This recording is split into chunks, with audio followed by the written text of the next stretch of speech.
डॉक्टरांनी आपल्या भाषणामध्ये सांगितलं की तांत्रिक अडचणी दूर करण्यामध्ये नेत्यांनी मदत केली पाहिजे. तांत्रिक अडचण काय आहे डॉक्टर साहेब, मी आपल्याला सांगतो. तांत्रिक अडचण ही आहे की पत्रिकेमध्ये कोणाचं नाव वर असलं पाहिजे आणि कोणाचं खाली. तांत्रिक अडचण ही आहे की कोणाच्या चेअरमन पदामध्ये कामं झाले पाहिजे. तांत्रिक अडचण ही आहे की पुढचा चेअरमन कोण. तांत्रिक अडचण ही आहे की आत्ताचा विद्यमान चेअरमन किती दिवस थांबणार. आणि तांत्रिक अडचण ही पण आहे की जे 5 लोक जे सोसायटी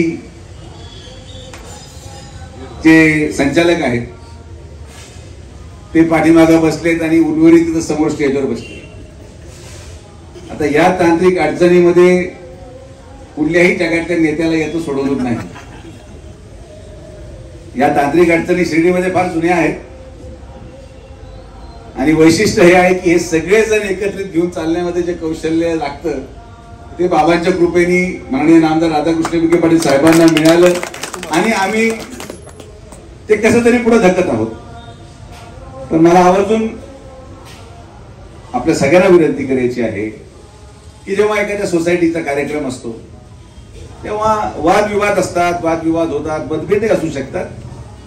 पण कोण आपलं कोण नाही यापेक्षा सगळ्यांना विश्वासात घेऊन आपण चाललं पाहिजे. सगळ्यांना विश्वासात घेऊन कार्यक्रम झाला पाहिजे. एवढा मोठा कार्यक्रम जेव्हा एवढ्या वर्षांनंतर होतो तेव्हा सगळे संचालक आनंदात असले पाहिजे.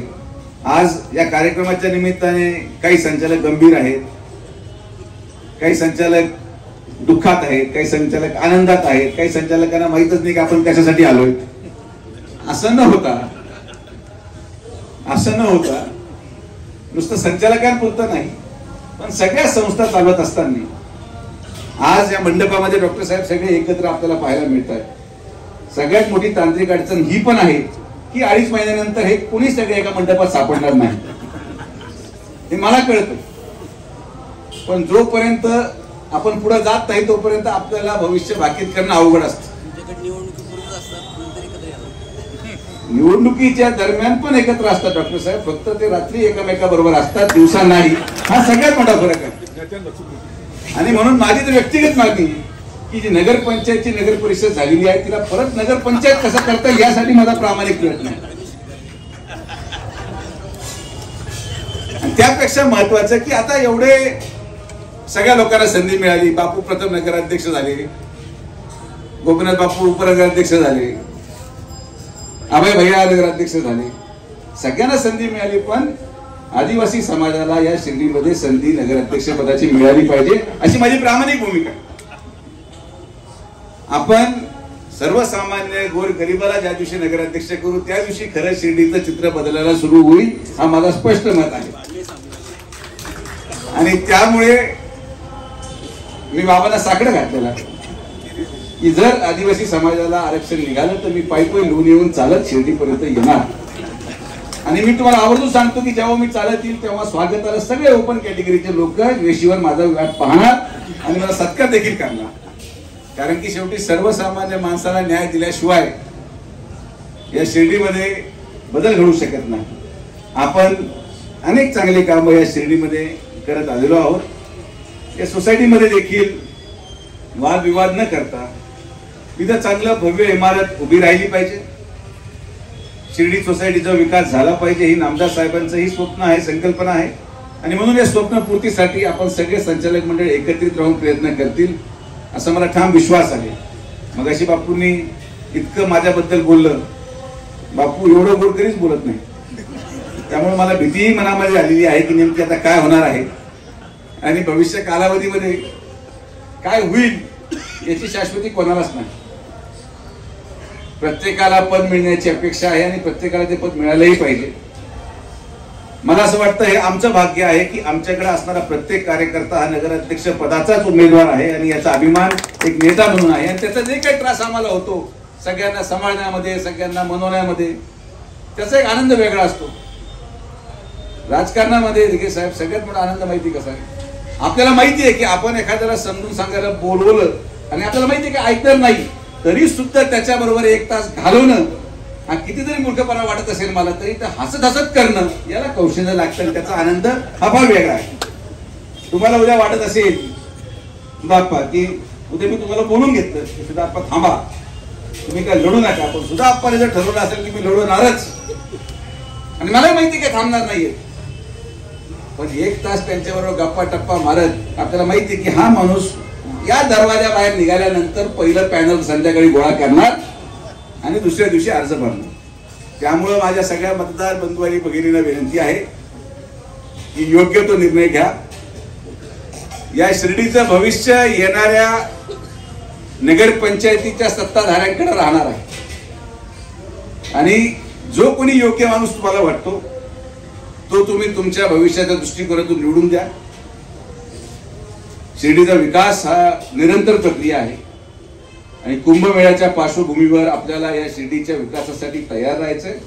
यामध्ये सोसायटीचंही योगदान अत्यंत महत्वाचं राहील आणि मला आनंद या गोष्टीचा वाटतो की अत्यंत पारदर्शक कारभार, एवढे वर्ष स्वस्त धान्य दुकान तुमच्याकडे असून देखील एकाही गरीब व्यक्तीची तक्रार तुमच्या स्वस्त धान्य दुकानाबद्दल न येणं हेच तुमच्या कारभाराची पावती आहे की अतिशय संयमनी आणि कुठल्याही प्रकारे भ्रष्टाचाराचा आरोप न करून घेता.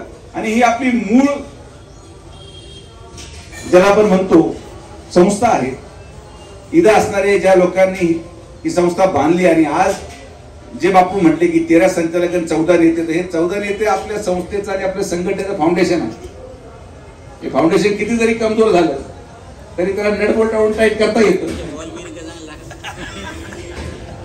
पण ही शिर्डी या सगळ्या ज्येष्ठ लोकांनी जपली, या शिर्डीची माणुसकी जपली, या शिर्डीचं शिर्डी पण जपलं, गाव पण जपलं आणि म्हणून तुमचं योगदान शिर्डी कधीही विसरणार नाही. काळ येतो जातो, नवे लोक येतात, नवी पिढी येते, कोणी बाहेरून आले, कोणी इतर तालुक्यातून आले, कोण कुठून आले या शिर्डीमध्ये माहिती नाही, पण जे मूळ लोक या शिर्डीचे आहेत हे शिर्डीचं भविष्य घडवणार आणि तुमच्या माध्यमातून जो पाया या शिर्डीच्या भविष्यासाठी रचला गेला त्या पायावर भविष्याची शिर्डी उभं करण्याची जबाबदारी डॉक्टर सुजय विखे पाटलाची आहे आणि ती उभी करणार. जी संस्कृती आपण आपल्या पुढच्या पिढीला देऊ इच्छितात, जे शिर्डीमध्ये जो काही मधल्या कालावधीमध्ये नाव खराब होण्याचं काम काही लोकांनी करायचा प्रयत्न केला आणि मला आनंद वाटतो की आपण प्रत्येक जण हातभार लावतो. मी आभार आज खरंच माझे शिर्डी पोलीस विभागाचे की एवढ्या प्रमाणात आज मागच्या 6 महिन्यामध्ये आपल्याला गुन्हेगारीवर नियंत्रण आणण्यामध्ये आपल्याला यश मिळालं.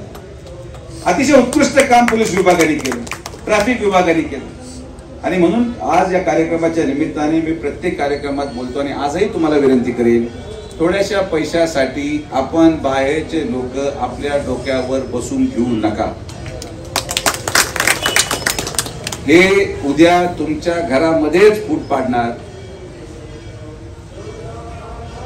आणि मला एक उदाहरण आवर्जून आठवतं आणि मी तुम्हाला आवर्जून सांगतो की राहत्याचा एक व्यक्ती माझ्याकडे आला, त्याची सख्खी बहीण मिसप्लेस झाली किंवा हरवली आणि तो माझ्याकडे आला, माझी बहीण शोधू. त्या मला कळतात हे रोज माझ्यासाठी झालं, मुली हरवणं, मुली जाणं. मग मी त्याला म्हटलं हे पूर्ण इतिहास सांग. तो म्हटला एक यूपीचा माणूस माझ्याकडे आला, माझ्या घरचा वरचा माळा मोकळा होता, मी त्याला तो भाड्याने दिला आणि माझी बहीण त्याच्याबरोबर पळून गेली.